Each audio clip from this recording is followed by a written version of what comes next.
nagtatanim ng mga dahon ng sibuyas. Yan.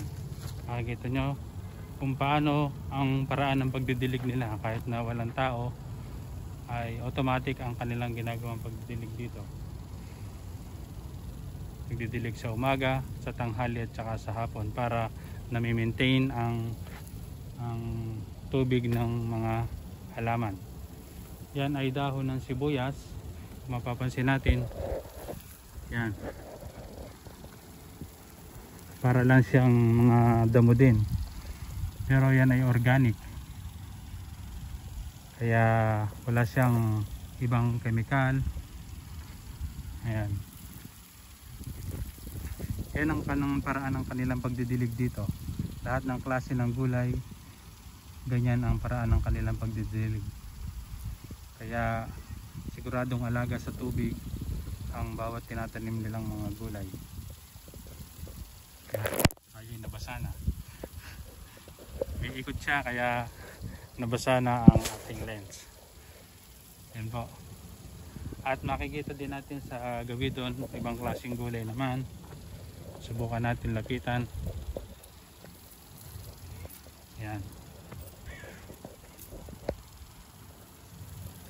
Itong malawak na lupain na ito ay hindi sa amin, nadaanan lang namin. At gusto kong ibahagi sa inyo kung paano sila nagtatanim dito ng gulay. Yan. At dito naman sa parting ito, tingnan natin kung ano ang nakatanim nilang gulay.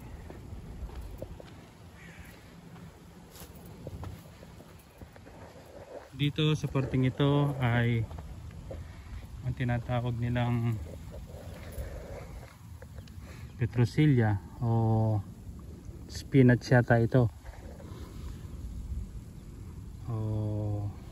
Hindi ko alam ang ibang tawag dito, pero sa Hebrew ay petrosilya. Yan. Ito ay gamot sa bato rin. At marami din itong ginagamot. Ito ay mga organic, kaya makikita natin yan. Yung mga yan akala nyo damo lang, pero mga gulay siya. Mga gulay, mga organic na gulay. Hindi nila ginagamitan ng maraming chemical. Yan, mapapansin nyo ang kapaligiran ay puno siya ng gulay.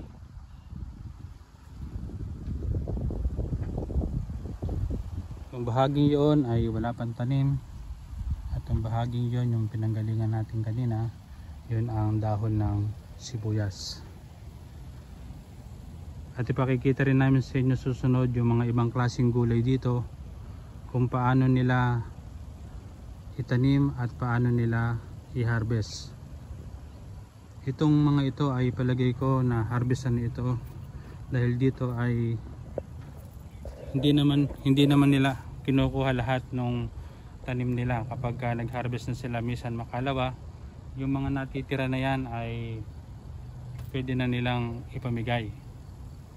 Kaya yung mga nakatira dito na malapit ay pwede silang manguha ng gulay, yung mga Israeli.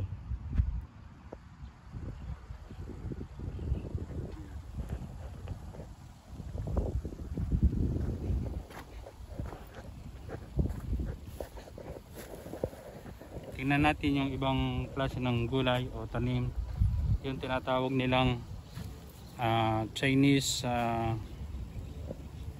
lemon. Pakita ko sa inyo yung punla nila na pinibili nila dito, pan display nila sa bahay. Puntahan natin, nandoon. Tingnan natin.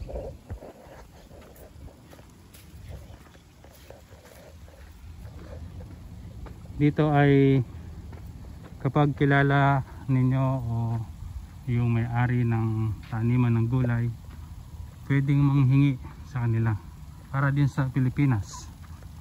Papamigay naman nila kung kailangan din naman na bigyan ang mga nanghihingi. Tulad yan ay yung yung kaninang kinuha na nating una, yan ang dahon ng sibuyas. Doon sa gawin na yun ay ipapakita ko sa inyo yung mga punla na lemon o Chinese lemon, yung para siyang kalamansi na pahaba, pero yun ay ginagawa nila na pinipreserve nila, nilalagyan nila ng konting asukal at yun ay kinakain nila ng ganun lang yung preserve. Merong matamis, merong maasim. Ito yung sinasabi ko sa inyo kaninang mga punla. Yan ang Chinese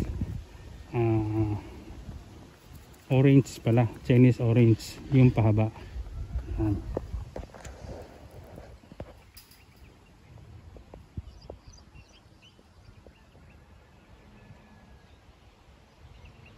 Pwede rin yan pan-display sa bahay, dun sa halimbawa sa entrance ng bahay ninyo o entrance ng bahay dito. Yan ang kanilang pinandi-display sa mga malalaking paso. Hindi tayo makapasok at may barbed wire, ay yan, dito lang tayo sa labas. Kaya dito sa Israel ay napakadaling mamuhay kumbaga, at madaling halimbawa gusto nyong kumain ng fresh o organic na mga gulay at malapit kayo sa taniman ng mga gulay, pwede kayong bumili, pwede kayong manghingi sa may-ari, bibigyan naman kayo.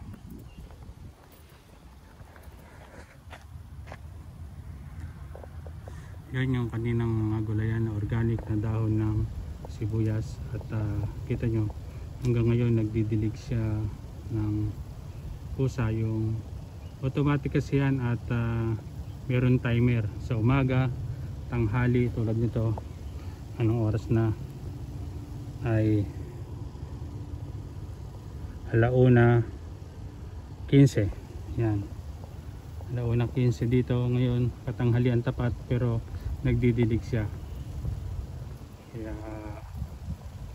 alagang-alaga talaga sa tubig yung mga gulay dito. At sa susunod, kung meron kayong gustong puntahan namin, pakipakita yung mga klase ng gulay o prutas, ay comment nyo lang dyan sa comment box section, comment section sa baba. Comment nyo at welcome yung comment nyo, positive or negative, okay lang po. Pa namin na mapuntahan. Halimbawa, meron kayong re-request na makita ninyo ang klaseng gulay, yung halimbawa gulay sa Pilipinas na meron din dito, o prutas na sa Pilipinas na meron din pala dito. At ito yung mga olive tree naman, yan ay popular dito. Yan ang parang kanila national fruit kumbaga, yung olive tree. Yan, nasa Biblia din yung olive tree. Yan ang yan yung noong daladala ng kalapate nung bahang gunaw, nung nalaman nilang meron ng lupa, yan dahon yan ang dala ng kalapate na bumalik sa daong ni Noe. Yan ang mga bunga niyan. At ang lasa niyan ay mapait at mainam yan, panggamot. Yung mga bunga niyan, panggamot po yan. Yan po. Yan ang olive tree, olive fruit. Yan. Gusto rin namin mag-uwi niyan sa Pilipinas at mapalaki para sa gayon. Alam ko meron din yata sa Pilipinas, ay kaya lang konti. Yung fig tree ay marami na sa Batangas yata, at dito marami din yung fig tree.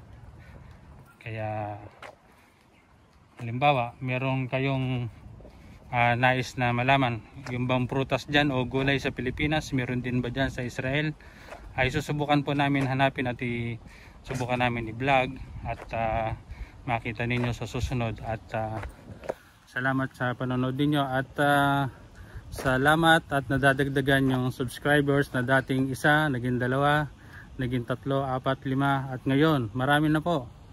Marami ng tao ang nanonood pero hindi pa nakasubscribe, ay baka naman po